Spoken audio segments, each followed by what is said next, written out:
बाकी को पूरा एक दिन लग जाता है पूरे जंगल और माउंटेन क्रॉस करके अपने अंकल के फार्म हाउस पहुंचने में। पीछे से बाकी का अंकल आ जाता है और कहता है, मैंने कई सालों से इंसानी बच्चे को नहीं देखा है, शायद मैं तुम्हें खा लूँ क्या। बाकी देखते साथ ही उसे कहता है, हे एंडो, मुझे तुम्हें देखकर बहुत खुशी हुई, क्या तुमने मुझे नहीं पहचाना? देखो मुझे गौर से, मैं बाकी हूँ। उसका अंकल बाकी से कहता है, ओ बाकी तुम हो? बाकी, मुझे लगा ही नहीं तुम बाकी हो, कितने बड़े हो गए हो तुम। गले से लगा लेता है और पूछता है, तुम्हारे पापा कैसे है? बाकी कहता है, पापा बिल्कुल वैसे ही है जैसे पहले थे। और फिर बाकी बहुत थका रहता है इसलिए सो जाता है वहीं पर ही। बाकी जब शाम में झरने से नहाकर आते रहता है तो उसे एक बहुत बड़ा सा पेड़ दिखता है। पेड़ को करीब से देखने के लिए दौड़ के पेड़ के पास चला जाता है। पीछे से उसका अंकल एंडो आता है और उसे बताता है कि ये पेड़ तकरीबन 1000 साल पुराना है। इस पेड़ ने लगभग 60 ह्यूमन जनरेशन को देखा है। और बाकी से कहता है, बाकी मैं तुम्हारा यहाँ आने का मेन रीज़न जानना चाहता हूँ।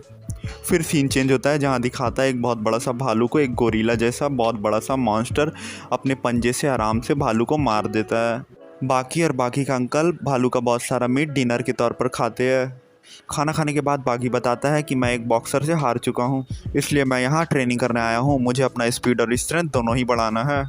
एंडो सुनकर हंसने लगता है, कहता है, तुम एक बॉक्सर से हार के आए हो? बाकी कहता है, वो कोई ऐसा वैसा बॉक्सर नहीं है, वो वर्ल्ड वेल्टर चैम्पियन है। फिर एंडो बाकी को बाहर लेके आता है और बताता है कि तुम्हारे फादर और हम लकड़ी ऐसे काटने का ट्रेनिंग हम लोग रोज़ किया करते थे।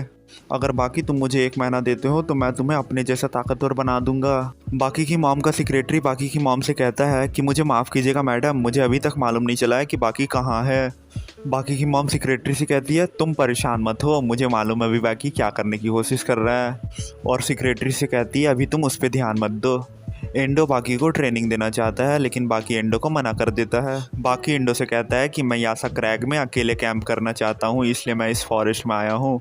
यासा क्रैग उस जंगल का सबसे खतरनाक पार्ट रहता है जहाँ एक यासा एप नाम का लंगूर रहता है, जो लंगूर हाइट और वेट में किसी मॉन्स्टर के प्रकार का है। एंडो गुस्सा करके बाकी को मना करता है और फिर बताता है कि, और कहता है, जब तुम्हारा फादर यहाँ आया था वो तुमसे कई गुना ज़्यादा ताकतवर था, लेकिन उसे भी एक को मारने में बहुत दिक्कत हुई थी, अभी भी वहाँ एक रहता है। बाकी कहता है, तुम मुझे रोक नहीं सकते, मुझे जाना है, जो मेरे फादर ने किया वो मैं भी कर सकता हूँ। एंडो कहता है, किस प्रकार का परिवार है तुम्हारा, और फिर बैठ के उस फॉरेस्ट के बारे में डिटेल देने लगता है और अपना एक बहुत बेहतरीन कुल्हाड़ी बाकी को देता है। और बाकी को बताता है कि वो तकरीबन 9 फीट टॉल है और 150 साल का हो गया है लगभग, और उसके मुंह में खूब सारे दांत भरे हुए हैं जो हड्डी तक को भी काट सकता है। बाकी कहता है, मैं कुल्हाड़ी नहीं ले सकता, मैं उसी तरीके के मॉन्स्टर से खाली हाथ लड़ना चाहता हूँ।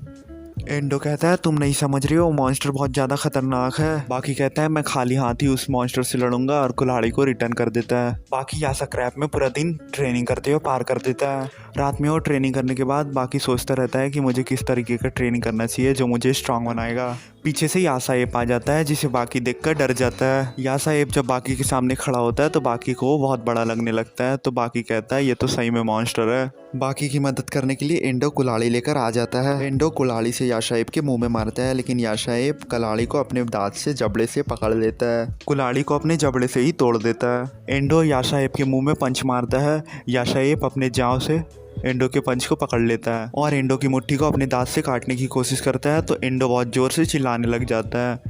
बाकी दौड़ते हुए बचाने के लिए आगे बढ़ता है।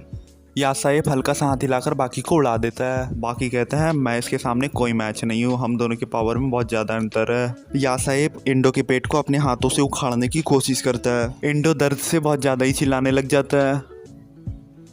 बाकी यासा एप के ऊपर लालटेन फेंक देता है, जिससे यासा एप के बाल में आग पकड़ लेता है और वो आग में फिर मट्टी तेल का गीलन भी फेंक देता है।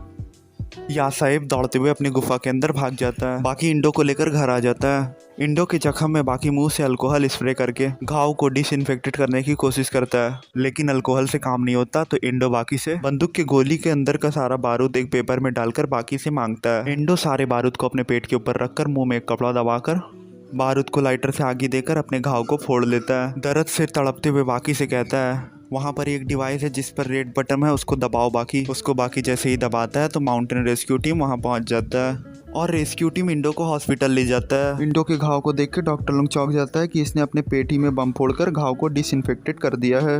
एक पुलिस वाला को डॉक्टर बताता है कि पेशेंट ऐसा बता रहा है कि उस पर यासा एप ने हमला किया था।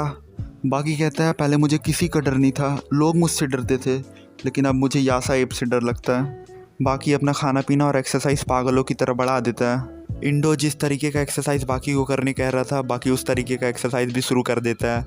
दूसरी तरफ यूरी चकाची का मैच चलता रहता है। बाकी की मदर और हानायामा दोनों ही यूरी चकाची का मैच देखते रहते हैं। यूरी चकाची अपने ओपोनेंट को एक ही पंच में नॉकआउट कर देता है और बड़े आसानी से मैच जीत जाता है।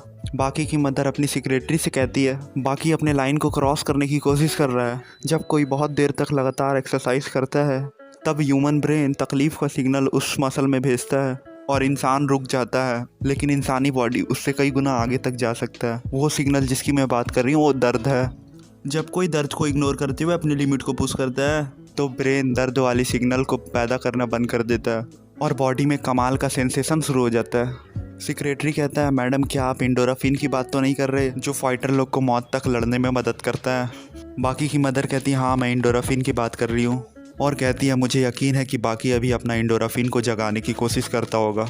और इधर माउंटेन में बाकी ट्रेनिंग करते हुए अपना इंडोराफिन को जगा लेता है। जब बाकी को लगता है कि मैं अब वॉर नहीं कर सकता तो उसे एक कमाल का फीलिंग फील होने लगता है और वो खुद को और पुश कर देता है। दर्द को इग्नोर करना बाकी सीख जाता है, लेकिन मौत का अभी भी उसे डर रहता है। बाकी पहाड़ से नीचे कूदने के लिए जाता है लेकिन उसे डर लगता है तो नहीं करता है। बाकी एंडो का मदद नहीं कर पाया रहता है, वो पल को याद करता है और फिर पहाड़ से नीचे मुझे स्ट्रांग होना है कहकर कूदक जाता है। एपिसोड यहीं पर ही ख़त्म होता है। चैनल को सब्सक्राइब कर लो भाई बाहर निकलने से पहले।